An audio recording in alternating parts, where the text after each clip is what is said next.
we have a crisis in the world, tremendous crisis, and also crisis in our consciousness, in us.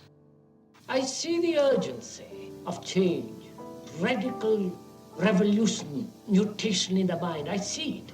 It is necessary. There is complete quietness of the mind, and that which is silent has vast space. Only then that which is nameless comes into being. This is Urgency of Change, the Krishnamurti podcast.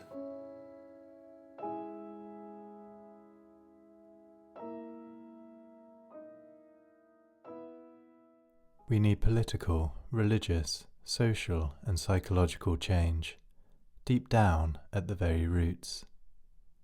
How is this to be brought about, and where do we begin? Hello and welcome to episode 277 of Urgency of Change.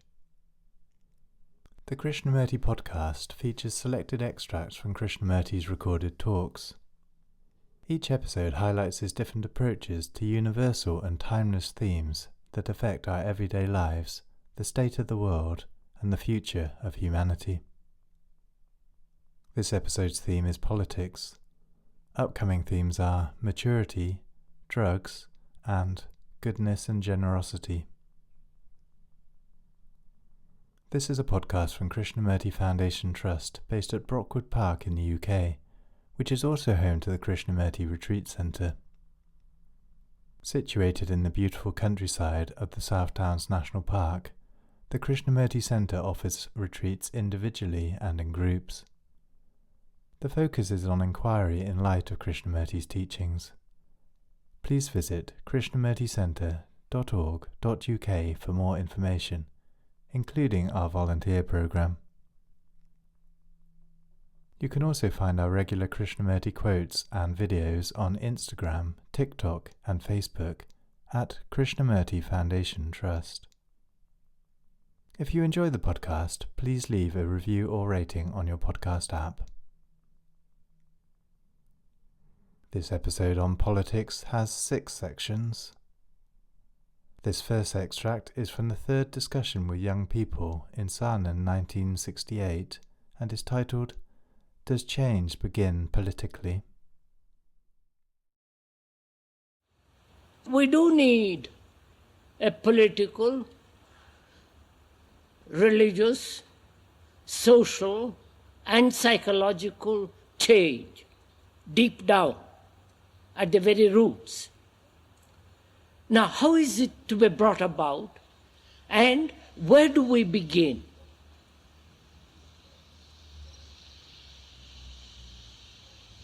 Which end of the stick shall we take?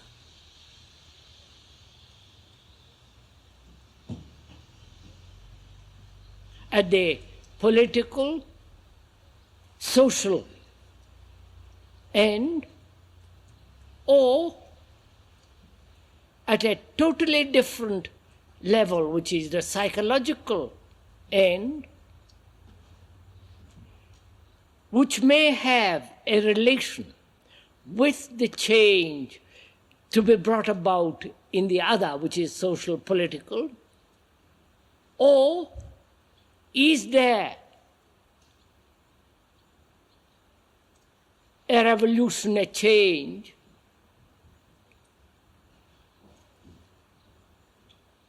a total thing that will cover all this, right? That will cover political, social, psychological change, revolution. One can see the danger of starting a political change at, say, on the political or social, that the communists have done it, other political, other revolutions have done that, but it has led to the same pattern, modified, right? And purely psychological change, which is to be concerned with oneself,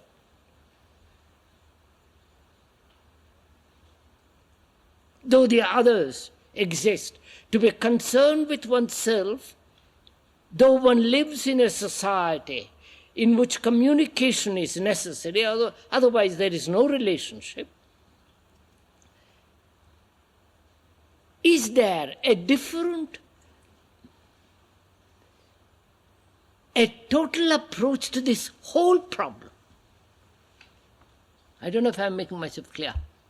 Psychological, social, political, religious, the whole thing.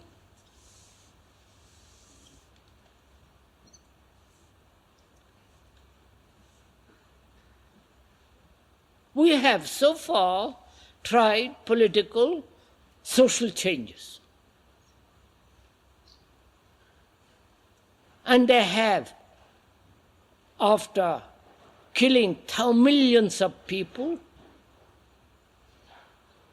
for an ideological reason,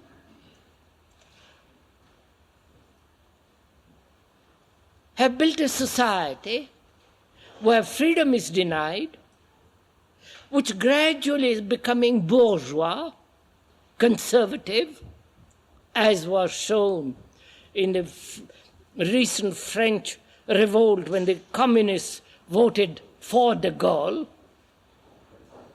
So, you can see how this is happening.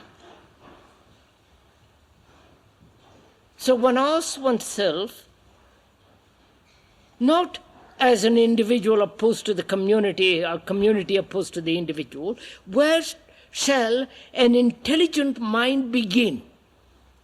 An intelligent mind that sees the psychological change necessary, political change is necessary, and a social change without upsetting the order of relationship too drastically. Now, where shall we begin?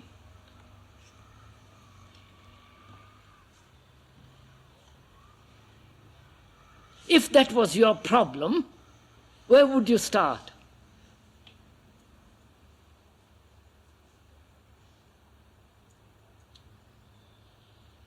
First of all, is there such a division? We take it for granted there is a political, religious, social, psychological change, but psychological divisions. But is there such a division? There may be a political action which is fragmented from the rest of it, and so on.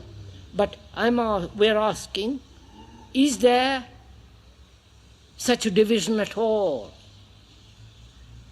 Or such division exists because in ourselves as human beings are fragmented.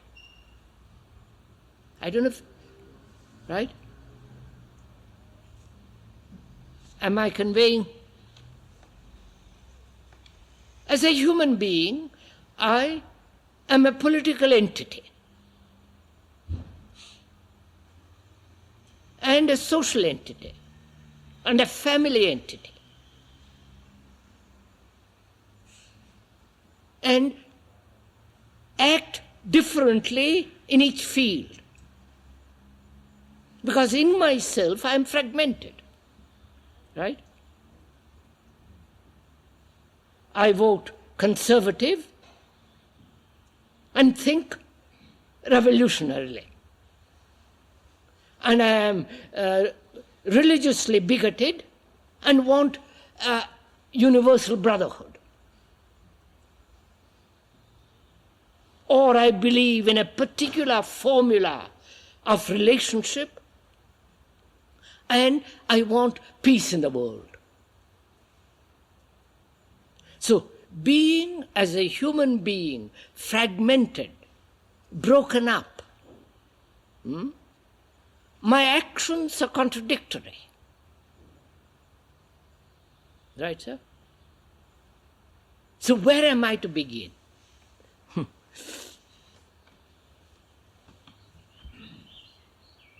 I am not trying to push in a particular direction. I'm not. I see the thing as is. how man is divided in himself, in his action. Political, religious, social, individual, family, and all the rest of it.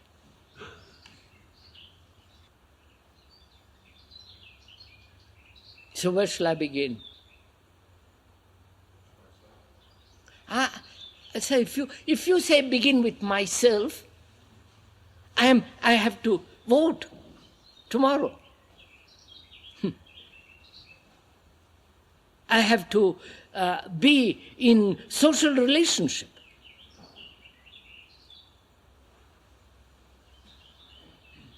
So shall I withdraw from all this? Political, religious, social, withdraw. And wait till I have perfected my own mind, my own state, and then vote, act. I don't know if you follow what I'm talking about, if I'm making myself clear. So is the problem clear? If the problem is not clear, our answer will not be clear.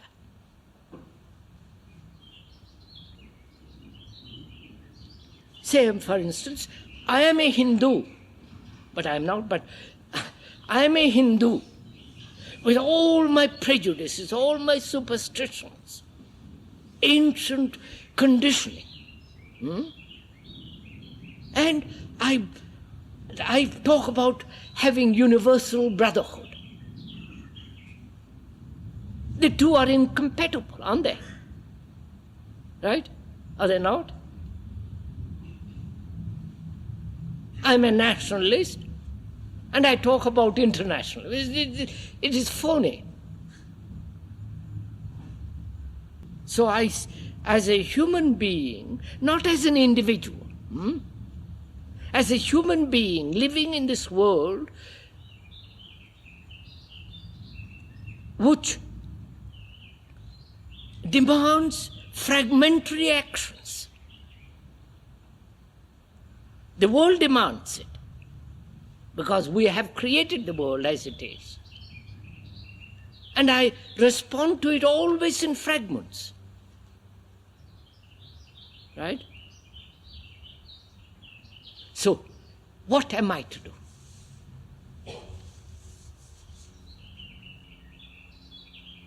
If you were here, sitting in my place and I was there, what would be your answer?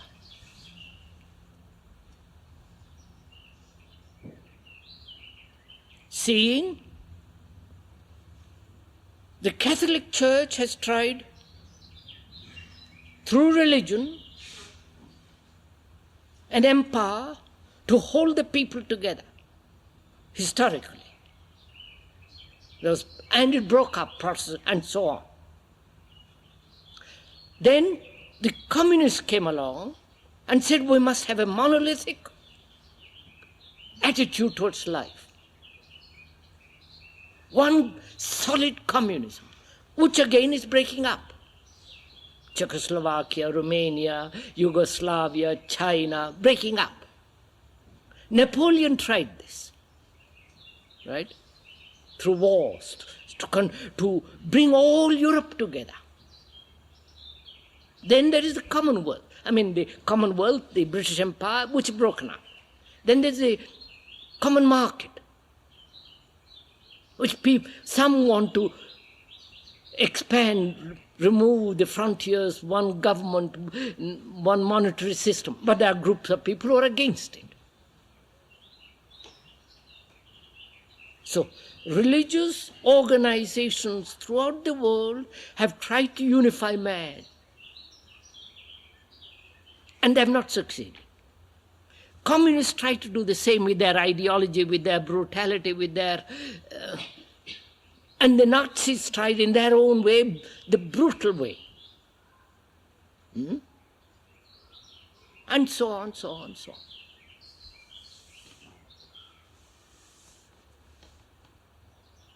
And in America, the same problem is arising: the black against the white, and the feeling that way, all the rest of it. So Where am I living in this fragmented world?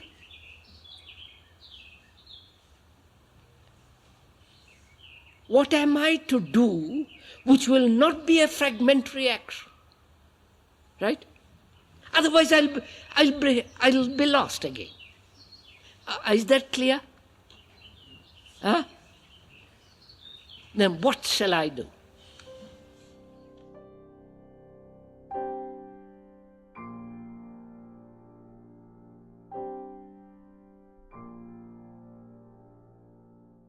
The second extract is from the fourth question and answer meeting in Ojai 1982 and is titled Political Action. One sees that chaos in the world is rapidly increasing. Billions are being spent on arms. Social justice is being eroded. Governments, both totalitarian and democratic, are increasingly aggressive and violent.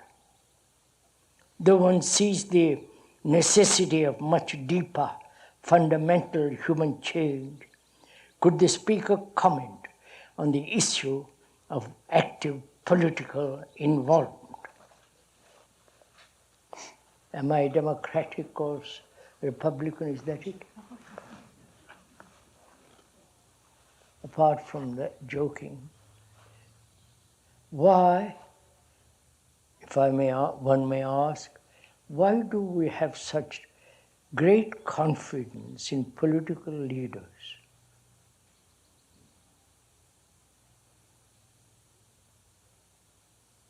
It is the same issue in all the countries, in France, in England, here in India, and so on. Why? We put such confidence in the economists, in the politicians, in the leaders. Why do we do this? And what do we mean by political action?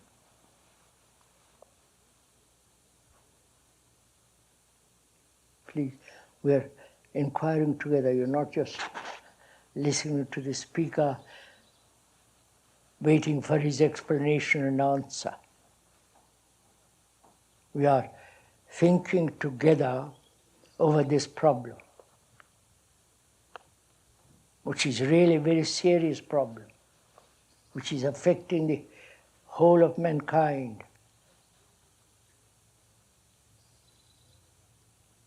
Some political group, democratic, comes into power,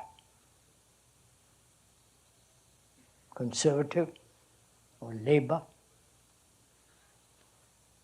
or Republican or Democrats, and they seem to have such extraordinary power, position and authority, and we follow them. They tell us what to do, and we accept them. Why is it that sense of trust in them and their accepting their judgments? We are sent to war, according to some rulers, government officials, and thousands are being killed because their majority has voted them into power, position, and direction. And we merely, like sheep, follow them. Generally, they appeal to our lowest instincts, to our national pride, honor, and all that business. And we are stimulated by all that, and we are willing to kill others for this, for a piece of land, and so on. Why? Why do we trust them?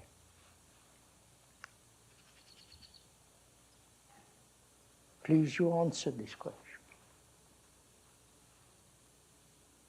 And what do we mean by political action? which is different from all other actions. Why do we separate politics from our daily living? Why do we separate a political activity of the left, right, center, or extreme left, extreme right?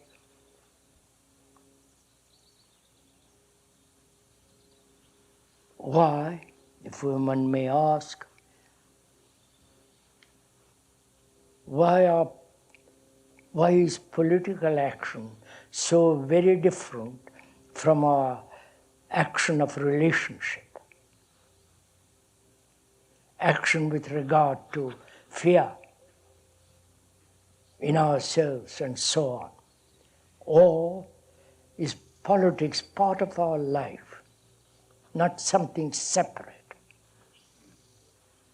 That politics, as we explained the other day, according to common usage, which is in dictionary, is the art of government, science of government. Why do we give this art to the politician?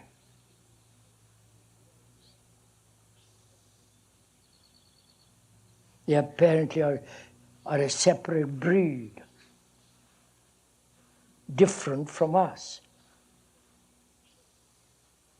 This is really a question that involves, why do we depend on a politician, a guru, a priest, on anybody to govern us?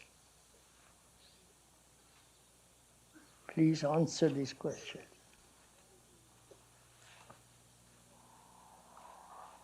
Why do specialists take charge of our life?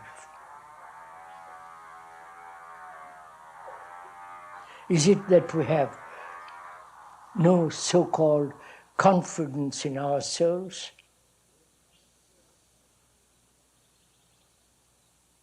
We are not sure of ourselves.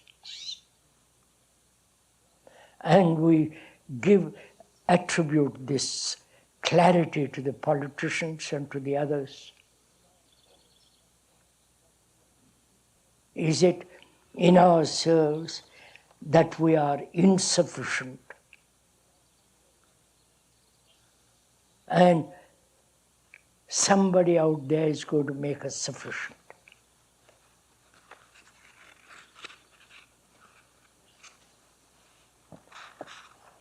So, are we to treat life as separate factors, political, religious, economic, and so on? There's a new noise today. Or are we to treat life as a whole? Please question this.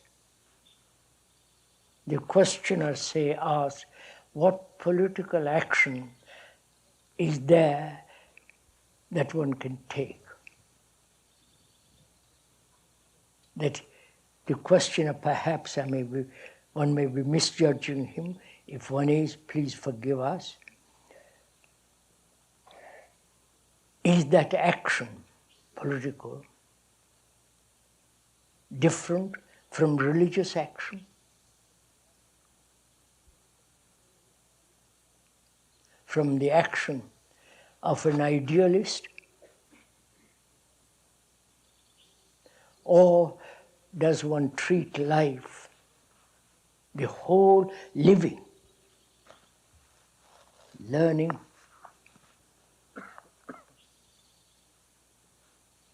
in colleges, universities, schools, relationship, fears, faith, anxiety, and political action, all, isn't that a whole way of living? Am I conveying this?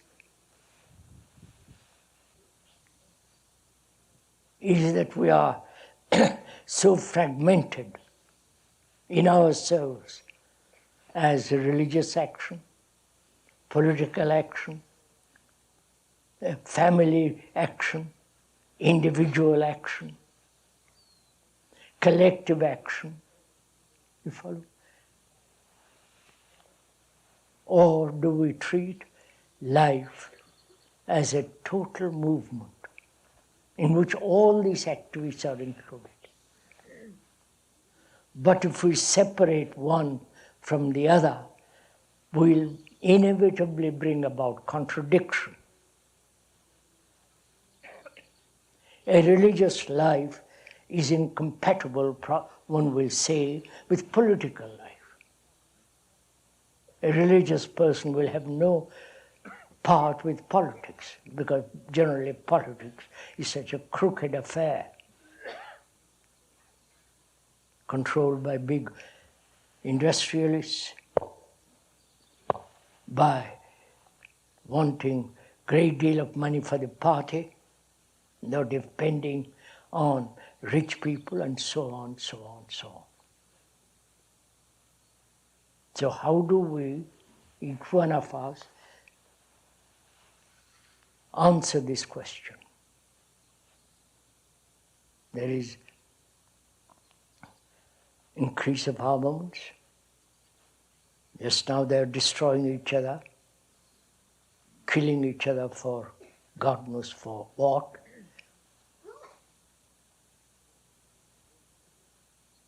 And both the democratic world and the totalitarian world are becoming, as the questioner says, more and more aggressive. So how do you deal with this question? It's very easy to put questions.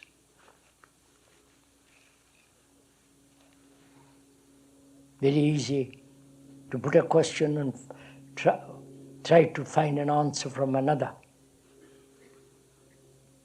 But if we have to answer this question ourselves, taking what is actually going on in the world, the national, religious, economic divisions, wars, tremendous spending of money on armaments,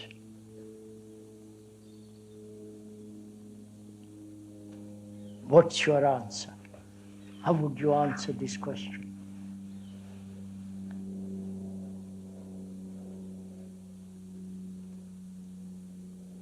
If we are Americans, we'll say American, our way is the best way, and so on, so on, so on. Or would you consider the right answer, the true answer is that we cannot separate these activities but treat life as a whole movement.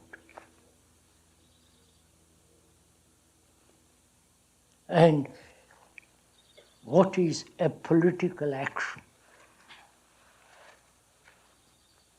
Would you like to start a new party? Social Democratic Party?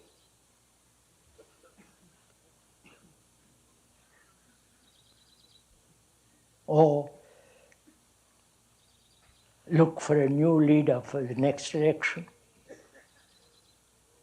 condemn the present leader, and when the new leader comes into being next election, again there is doubt about him. You know, when the honeymoon is over, then begins the whole problem. So, what is your answer? Please go into for yourselves. What's your answer when you have thought it out deeply? Do you want to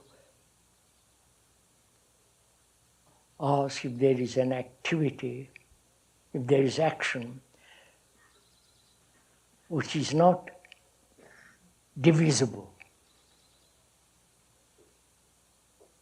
An action that includes politics, religion, economy, everything. whole bundle of life. And how is that possible?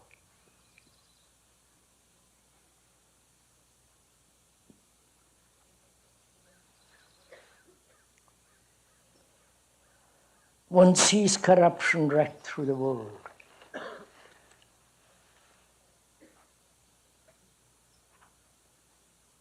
Black market, the rich people getting tremendously more rich. The privileged classes, and so on. Where do you begin to bring about an action that will include all actions? Where do you begin?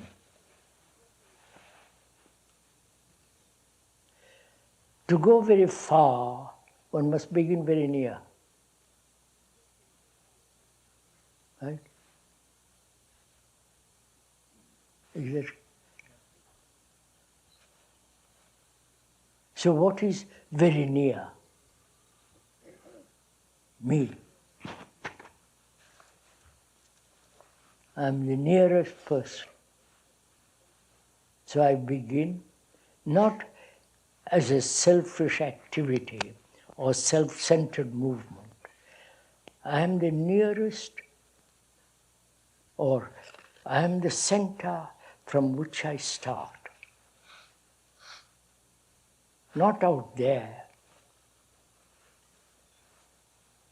Can I live a life that is absolutely not broken up? A religious life separate from all other life activities, but a life that is political, religious, you follow? Can I live that way?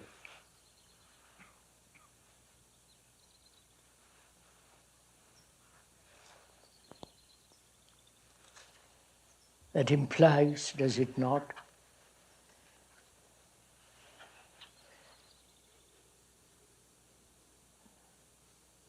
do I understand the whole separative activity completely, and in the comprehension of the separate activities which then become contradictory, conflicting, endless divisions? If I understand that very clearly, perceive it most not in abstraction or as an ideal or intellectually, but as a factual thing. From that observation, one will act which will be complete.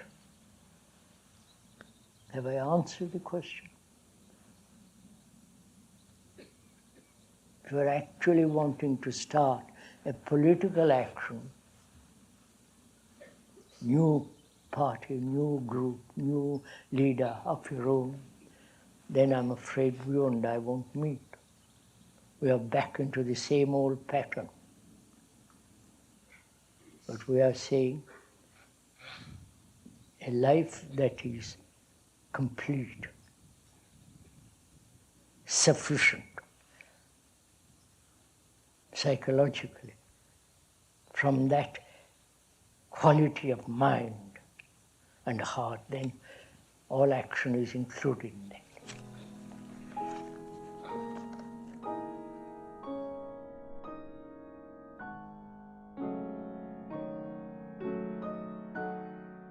The third extract is from a radio interview at Brockwood Park in 1980 and is titled The Involvement of Religion in Politics.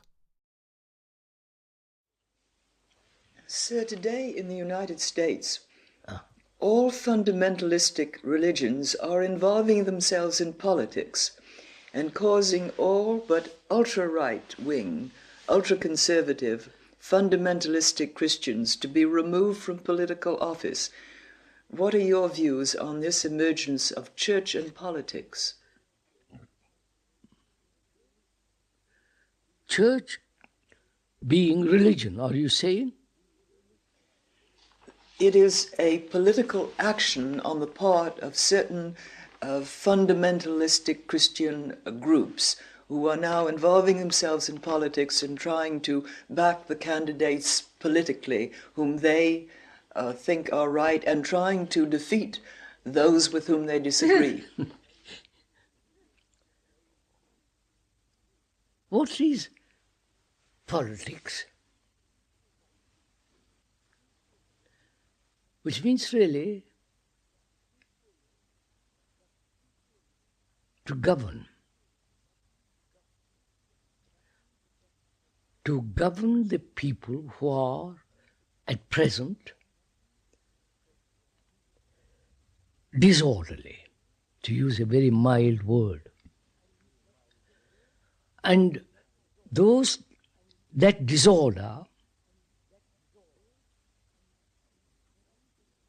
is not being solved, but one group says we have the means of creating order out of this disorder. Another group says we have also different concepts how to create order out of this disorder, whether they are religious group or political group coming together to create disorder, to create order, which these very groups have created disorder.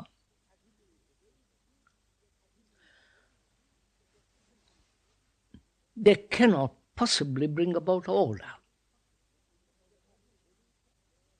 Because the very fundamentalists, with their narrow beliefs, narrow dogmas, their peculiar, perhaps, I think, neurotic concept of life,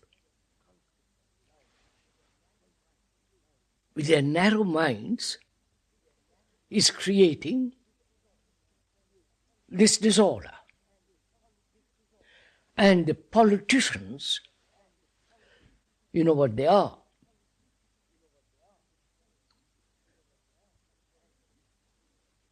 And when the two of them come together, they're going to create more disorder.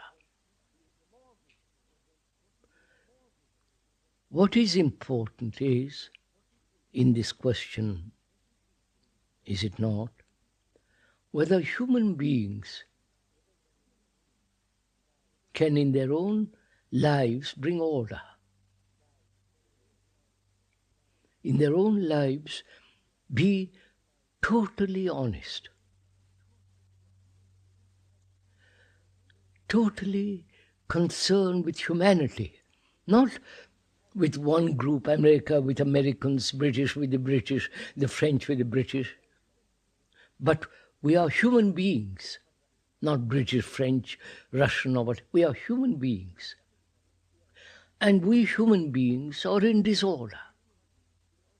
We are in conflict. We are so utterly unhappy in this world. And is it not necessary that one's own house should be first be in order? Not the politicians or the fundamentalists bringing order, but human beings bringing order in themselves. If they are disorderly, doesn't matter what kind of fundamentalists or extreme left, extreme right, extreme this or that, will never bring about order. I think implied in this question is whether any religious group has a right to engage in partisan politics. The moment you use the word religious group, you have already condemned the group.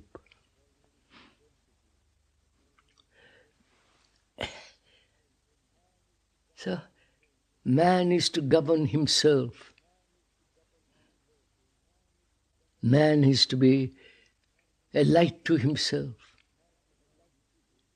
Man has to see that his life, his daily life is in order, without conflict, without being carrying the burden of hurts and misery, fears and so on. All these are the factors that create disorder. Man is not a group. Man is humanity. That humanity means all human beings right throughout the world. He's responsible for the whole of humanity. When one forgets that and limits oneself to a particular part of the earth, then you are really creating disorder, bringing about disorder, war, misery to human beings. This is our world. The earth is ours to live on, not your earth or my earth. But we have, as usual, divided the earth, ourselves. We have fragmented human beings. And so everything we do, whether we are fundamentalists or politicians, will bring about further fragmentation.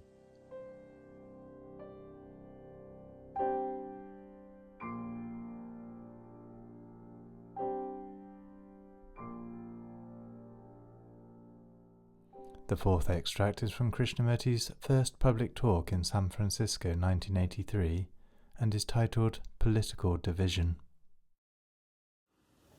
So first of all, we must look at the fact that we live in disorder. Our life is confused, unhappy, a struggle, aggressive, competitive. And so is the society. We are violent people, human beings throughout the world, perhaps derived from the animal, the apes and so on, as biologically, we are violent people. We get so angry so quickly. We hate people. We are jealous of people, and so on. Violence is not merely physical. Violence is most complex and deep psychologically. And so we have created a society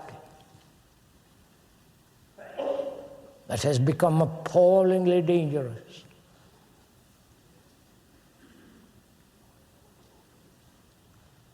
So first, we must examine, probe together why this condition has been brought about in the world, and why we human beings live as we do, endlessly working,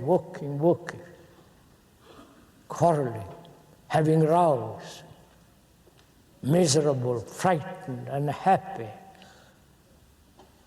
lonely, depressed, and so on.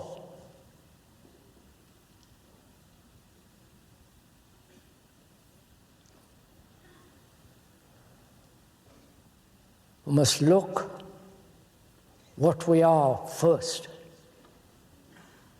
and then we can affect the society in which we live. So the transformation of society is not important, but what is important, essential,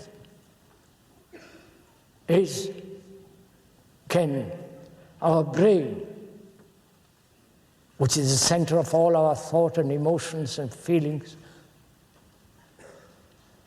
can that brain which has been conditioned, can that brain change radically? We are saying, the speaker is saying, that it can be fundamentally, deeply, can bring about a mutation.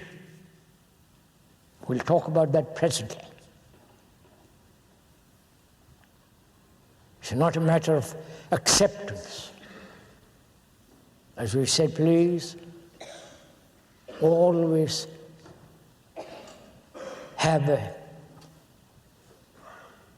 doubt, question, never accepting anything from another, because all leaders have failed. We've had leaders galore, politically, religiously, but they have not brought about order in our lives, nor happiness, security. So one must totally reject psychologically. Please bear that in mind. Totally, completely reject any kind of spiritual authority. Because we create the authority. If we are disorder, live in disorder, confused, uncertain, that very uncertainty, confusion, and disorder brings about the authority. Politically also. We saw this case in Italy with Mussolini and other leaders, where there is disorder in us, that disorder creates the authority, the dictator, the tyrant. So our concern is, can this disorder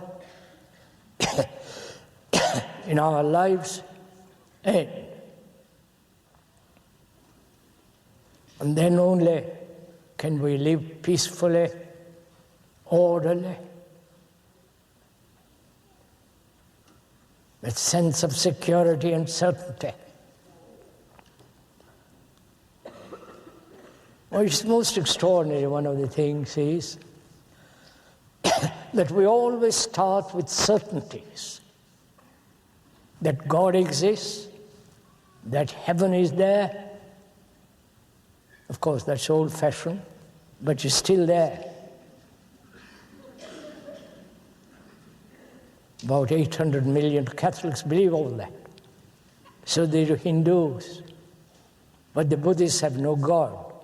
But they have created the Buddha into a God.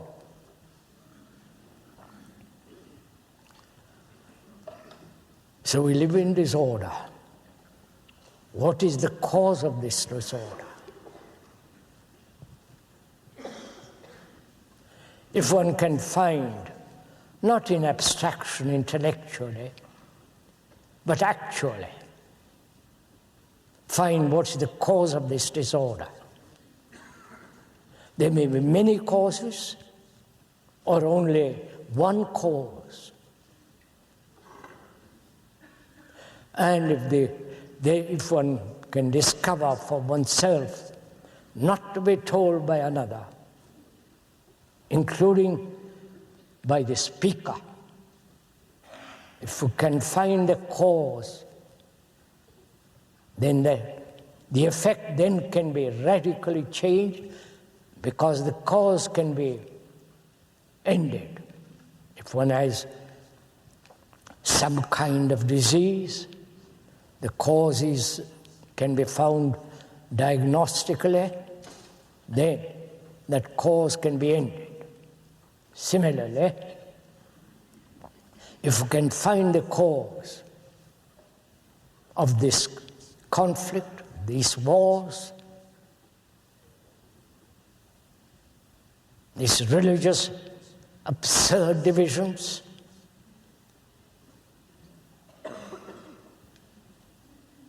then the causes can be eradicated completely.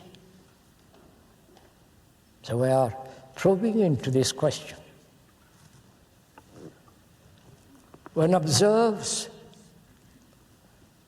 there's great division in the world, geographically, nationally, religiously, politically, economically, racially, and so on. There's tremendous division in this world. That's a fact. This division, in this division, man has sought, including the woman. Forgive me if I don't include the woman. When I say man, woman is included in it. Don't get annoyed or assert yourself when I don't mention the woman. It's all becoming so absurd. Really so childish. And we are all supposed to be grown-up men and women.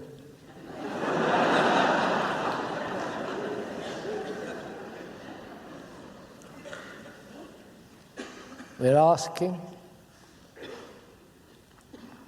are we aware of this division, first of all, outwardly?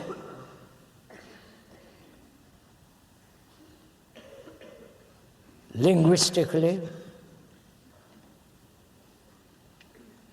and inwardly.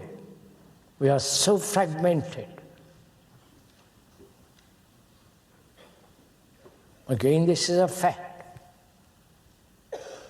Now, what has brought about this division? And what has brought about these terrible wars? Because consider, we have had 2 appalling wars in this century. Consider how many women and men and wives, husbands, mothers, and so on have shed tears, maimed,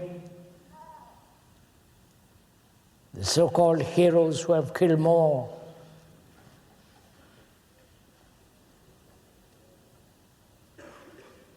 This war seems to have no end. And we are responsible for it.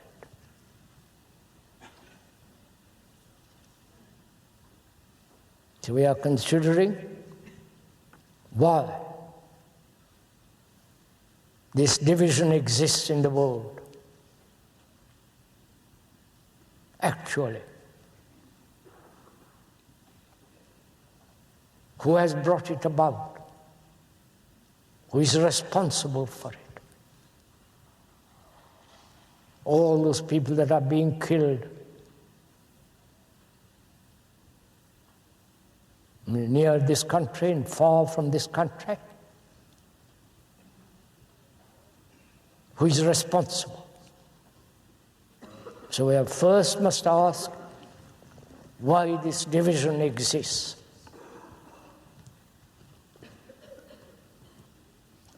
Each one of us wants to live in security. That is natural. That's instinctive response to have food, clothes, and shelter. That's every human being in the world. The most ignorant, uneducated, the most sophisticated human being wants security both outwardly and inwardly, to be safe. And this division, national division, has made that security impossible. Outwardly, wars, You are being threatened by another country, by another ideology. And so you say you must protect yourself. This is what the politicians and all the so-called leaders are saying. Because each one of us sought security in division. Because the family, we thought there we can be secure in the family. From that, the nation. The nation is only a glorified tribalism. So, we sought security in individuality, and we sought security in family, in various forms of division, religiously and so on. So when one realizes, actually not theoretically, not intellectually, but actually in daily life, that where there is division, there must be conflict. That's a law, natural law. If there is a division between the man and the woman, the husband and wife, and so on, there must be conflict between them.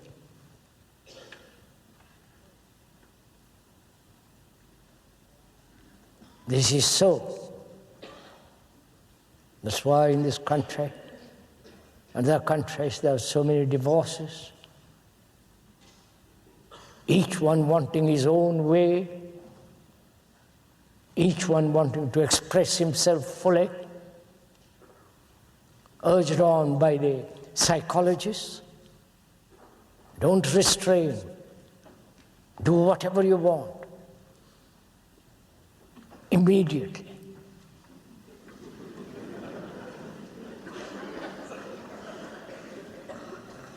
The gurus throughout the world, not only imported from India and the Far East, you have your own peculiar gurus too here. The gurus have created this division too. My guru is better than your guru. More powerful, more assertive, more money, more property.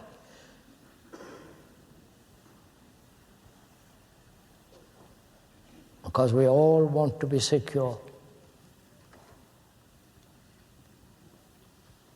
And that security is being denied outwardly by war. You may be secure now, but what about your children, grandchildren, and so on? This earth is not just for one's particular life or the duration of a particular life.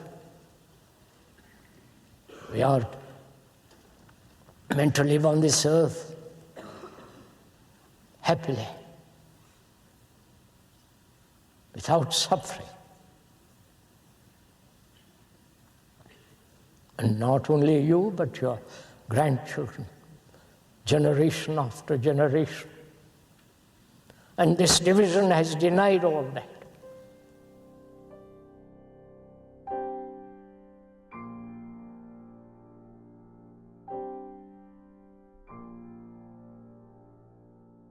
The fifth extract is from the first talk at Rajghat in 1981 and is titled, "Is the World the Politicians' Responsibility or Our Own?" Let's find out together what we mean by intelligence. According to the dictionary meaning, it's able to collect, recollect, gather a great deal of information about any subject or about one's own life. And after gathering all the information as possible, objectively, not merely subjectively, but from the outside, move inwardly. And to be able, after having gathered all this objective as well as inward information, to act skillfully on that is intelligence. That is, look at the world as it is. The wars, the gathering of instruments of war, the atom bomb, the neutron bombs, which all the scientists throughout the world are sustaining it, multiplying it, encouraging it. All the people who are against it, 250,000 people have just met in Europe to demonstrate against this neutron bombs. And on the other hand, you have all the countries encouraging neutron bombs. So they're all preparing for war because of nationalism, which is really glorified tribalism, the economic division,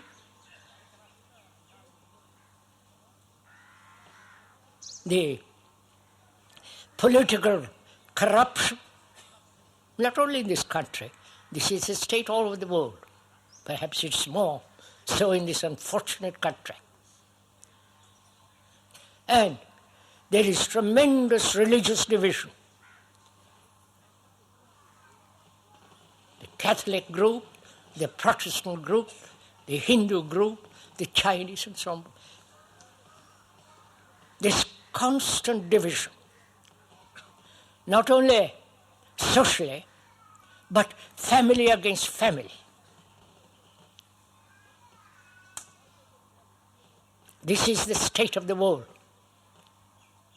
Neither the politicians, nor the scientists, nor the philosophers, nor the economic experts have been able to solve our human condition.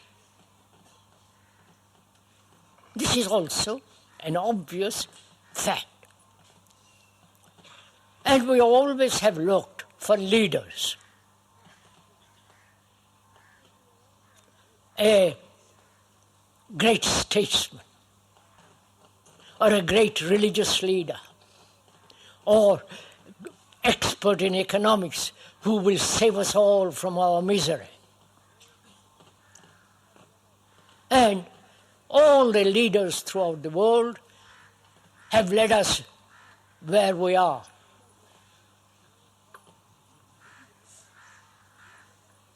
And I don't see why we depend on leaders at all.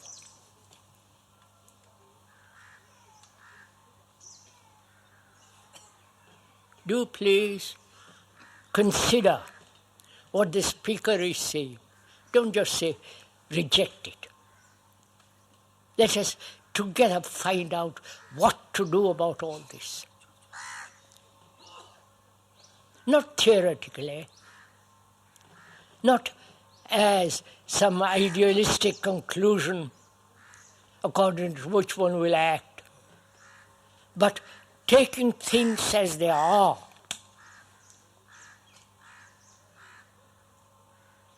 The national, religious, sectarian, the absurd divisions that's going on throughout the world, the conflict between each other and in ourselves. Not knowing what to do, we depend on others,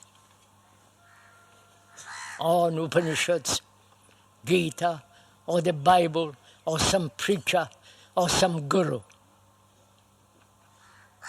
So that we have become incapable of becoming totally responsible for ourselves.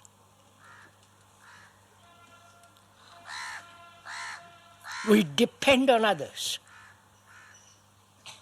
That has been one of the miseries in this country.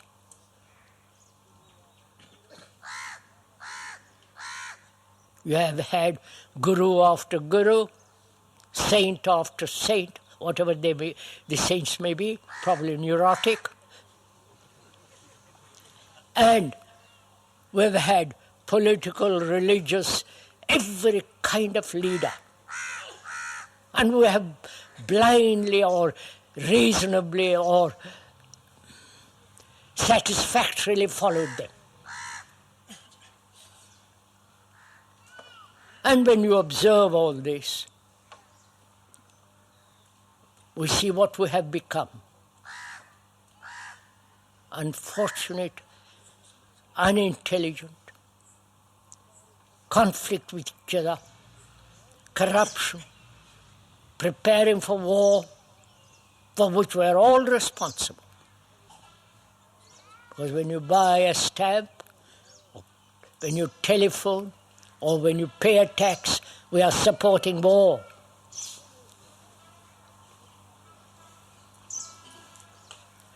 Apparently, this country, which has talked a great deal about non-violence, which is nonsense, has bought millions and millions worth of armaments from abroad. And the other part of the world is also preparing the same thing. You understand all this? So, having described the state of the world, and the state of the world is produced by man, by you, by the speaker, by each one of us. Because society is human relationship,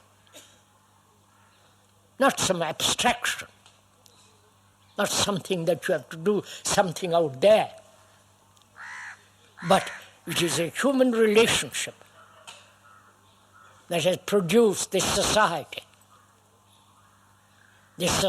which is so mad, so corrupt.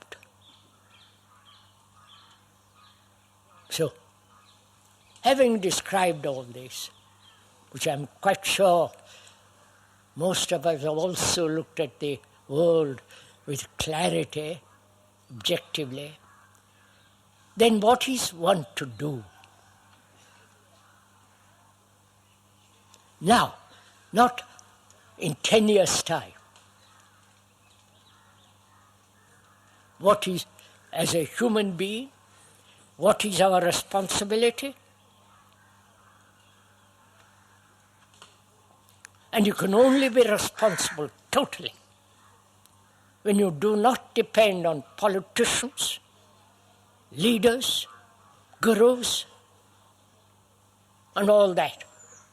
When you feel totally responsible for your actions, which we don't. Religiously, we have some kind of conclusions, karma. We say, well, past life, or blame environment, or blame the politicians, and so on. We never, under any circumstances, take responsibility so that we act correctly.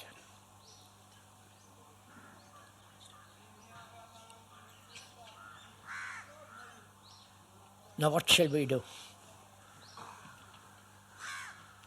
Will each one of us undertake to be totally honest? Absolutely say what you mean and stick to it. Be totally integrated. Because if we cannot, we are going to bring about great disaster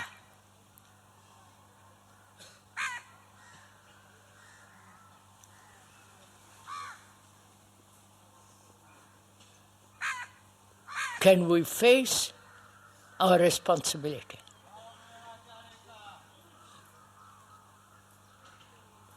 Not theoretically, not in any sense of abstract thinking, but actually, will each one of us undertake to be absolutely, deeply, profoundly responsible for all our actions? That's the first thing.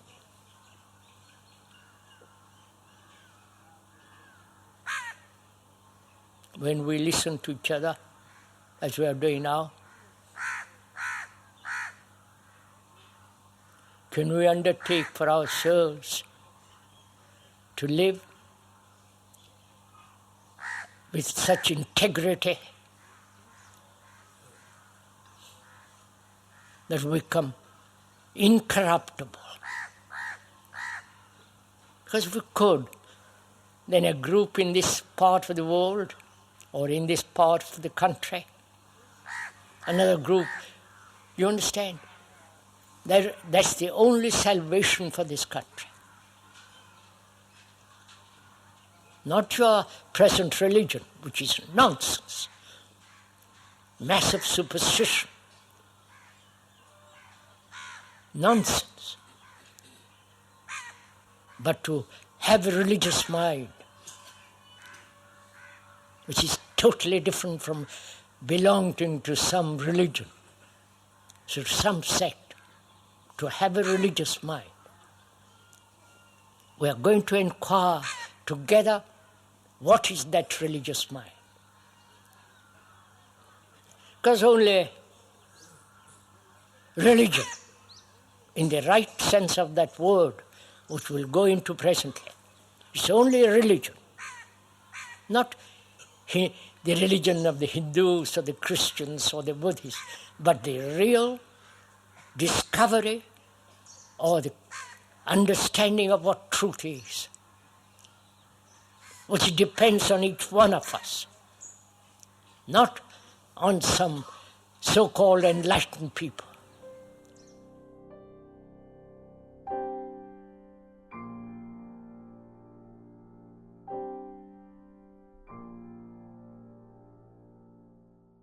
The final extract in this episode is from Krishnamurti's second talk at Rajghat in 1967 and is titled A True Democrat.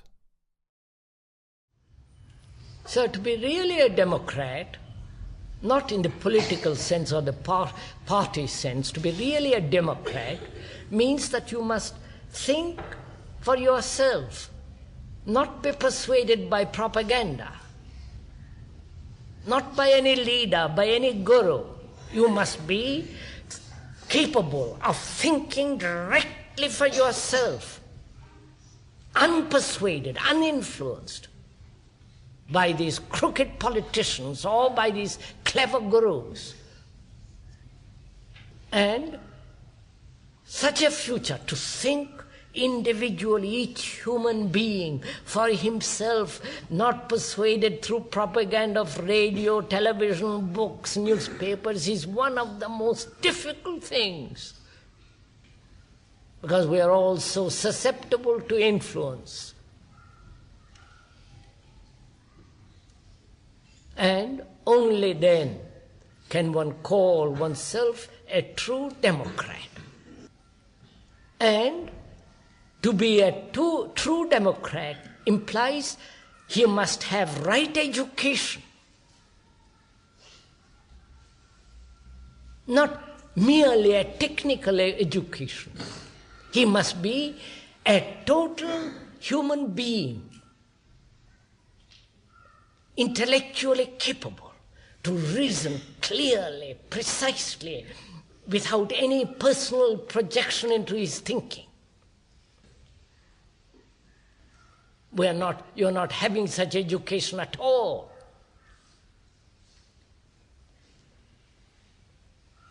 Even in the school, you're not having it.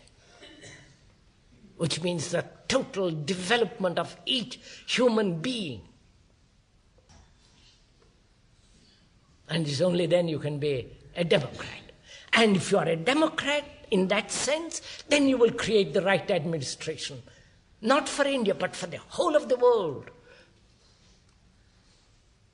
So now, you cannot possibly separate yourself as an Indian, as a Muslim or a Christian or a communist. We are human beings, and we must plan for the whole of mankind, not just for an India. There must be a universal planning. And it is only then a true democrat can do such things. A true democrat is one who loves man, not a system.